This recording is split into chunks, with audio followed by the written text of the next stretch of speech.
আমার বাসা থেকে বিভিন্ন জায়গা থেকে ফোন করলো যে তুমি যে বিডিআর এর ছেলে, তুমি যেন বাহিরে না বলো যে তুমি বিডিআর এর ছেলে, এই পরিচয়টা তুমি না দাও। তো তখনও তো আমরা বুঝতেছি না যে আসলে কি হয়েছে। তো এর ফাঁকে বাসায় আরও কয়েকটা গ্রুপ আমাদের বাসায় গিয়ে বাথরুমের সিলিং, আপনার খাটের নিচে বিভিন্ন জায়গায় আমার আব্বাকে খোঁজ করছে। তা আমার ছোট বোন, ও ক্লাস 6-এ পড়ে, ও আর বুঝে নাই, যেহেতু আপনার বিডিআরের বিভিন্ন জায়গার গুরুত্বপূর্ণ স্থাপনার, কোর্টের, লকারের বিভিন্ন জায়গার চাবি কেন্দ্রীয় সুবেদার মেজর হিসাবে আমার বাবার কাছেও ছিল। তো তখন আমার ছোট বোন সহ ও ওই গ্রুপটা সহ ওরাই চাবি বা বিভিন্ন জিনিসগুলো ও খোঁজ করছে, ও তার এত জিনিস বুঝে নাই। পরে বিকালে ধানমন্ডি লেকের দিকেই ছিলাম, তখন সরকার 144 ধারা দিল। আমি একটু পরে আমাদের বড় বোনের বাসায় যাই, এর ফাঁকে আমার মা বাড়ি থেকে রওনা করে। এখন আমরা তো কোনোভাবেই বুঝতেছি না যে আসলে বিডিআর এর সাথে সেনাবাহিনীর এই টাইপের একটা গন্ডগোল জীবনেও হইতে পারে। কারণ আমার বাবা ওই দিন দরবারের শেষে রাতে টাকটুসো হওয়ার কথা, আপনারা এখানে শহীদ পরিবারের সবাই জানেন।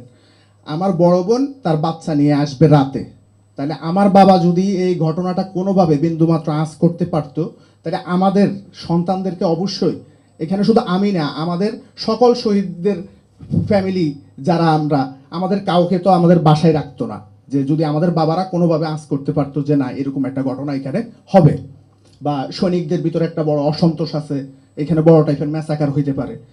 প্রথম 2 দিন টিভির সামনেই ছিলাম, যেহেতু আমার বাবা কেন্দ্রীয় সুবেদার মেজর। আমার বাবাই যদি বিডিআরের যে টিমটা ছিল ওখানে তো উনি থাকার কথা, যেহেতু আমরা প্রথম দিকে দেখছি যে এটাকে ডাইলবাতের একটা ইস্যু দিয়ে আমাদের সেনা অফিসার, সেনাবাহিনী এবং আমাদের শহীদদের যেন অসম্মানিতভাবে, আমরা এই গত এত বছর আমরা কিন্তু অসম্মানিতভাবেই পার করছি, যে হ্যাঁ ও তোমার বাবা অমুক কারণে শহীদ হয়েছে বা অমুক কারণে অমুকরা মেরে ফেলছে, কিন্তু এইটা একটা ভুল জিনিস ইস্টাবলিশ করা হয়েছে। বিডিআর যে ডালবাতের ব্যবসা করছে, এটা হলো যেন মানুষের নিত্য প্রয়োজনীয় পণ্য যেন সহজে পায়, এটা কিন্তু বিডিআর এর মূল বেসিক কাজ না, এটা একটা সেবা ছিল। ওইখানে যদি যে টাকাটা প্রফিট করছে বিডিআর, ওই টাকাটা যদি ভাগ করতো, তাহলে ওই টাকাটা হয়তো আপনার হয়তো 4-5 হাজার টাকা করে পেত একজন সৈনিক। আমরা কোনো না কোনোভাবে সবাই চাকরি করি, আপনারা বলেন যে আমরা কি কখনো আমাদের ঊর্ধ্বতনকে এইভাবে নৃশংসভাবে আমরা হত্যা করার কথা কিনা, এই 4-5 হাজার টাকার জন্য জোর করেও কি আমরা কথা বলতে পারি? আর ওইখানে এইভাবে একজন মানুষকে মেরে ফেলে যেভাবে নৃশংসভাবে হত্যা করা হয়েছে, ব্যায়নেট দিয়ে খুঁচিয়ে নষ্ট করা হয়েছে, পুড়ে ফেলা হয়েছে, এটা কখনোই ডালবাতের আন্দোলন ছিল না। এটাকে সেনাবাহিনীকে, যেসব অফিসাররা শহীদ হয়েছে তাদেরকে অসম্মানিত করার জন্য এই জিনিসটা ইস্টাবলিশ করা হয়েছে তখন বিভিন্ন মাধ্যমে। আমার বাবা কিভাবে শহীদ হয়েছে, যখন গন্ডগোলটা শুরু হয়েছে, ডিজি মহোদয় আমার বাবাকে বলছে যে এসএম সাহেব, সৈনিকদের যে এত অসন্তোষ সেটা তো আমি জানি না। আমার বাবাও জানবে কিভাবে, কারণ এটা কোনো লিগ্যাল যুক্তি ছিল না। তখন আমার বাবাকে এবং মেজর জাইদি সাহেবকে পাঠানো হয়েছে, যে আমার বাবাকে বলছে যে যেহেতু আপনি কেন্দ্রীয় সুবেদার মেজর, আপনি ওদের সিনিয়র, ওরা আপনার কথা শুনবে। আমার বাবা তখন ওইখানে হ্যান্ড মাইকে অনেক চেষ্টা করছে যে এই সৈনিকদেরকে থামানোর জন্য। তাদেরকে বলা হয়েছে যে তোদের কোর্ট মার্শাল হবে, তোরা অফিসারদের অ্যান্টিতে কথা বলিস না, এই বিভিন্নভাবে উনি মোটিভেট করার চেষ্টা করছে।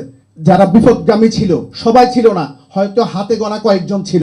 ওই সৈনিকরা আমার বাবাকে লোহার স্ট্যান্ড দিয়ে পেটের মধ্যে বিভিন্নভাবে ক্ষতবিক্ষত করে, পরে ব্রাশ ফায়ার করে আমার বাবাকে হত্যা করে।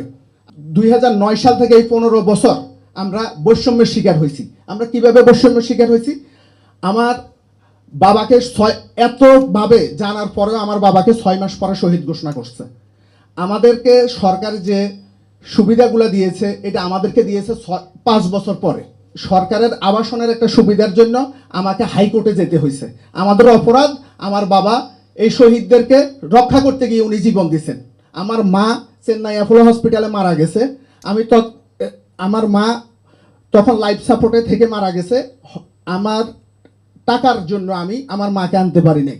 আমি বিভিন্নভাবে ডিজি মহোদয়, সেনাপ্রধান, এই 2020 সালে যারা ছিলেন তাদেরকে আমি বিভিন্নভাবে নক করছি, একটা মানুষও আমাদেরকে সহযোগিতা করে নাই।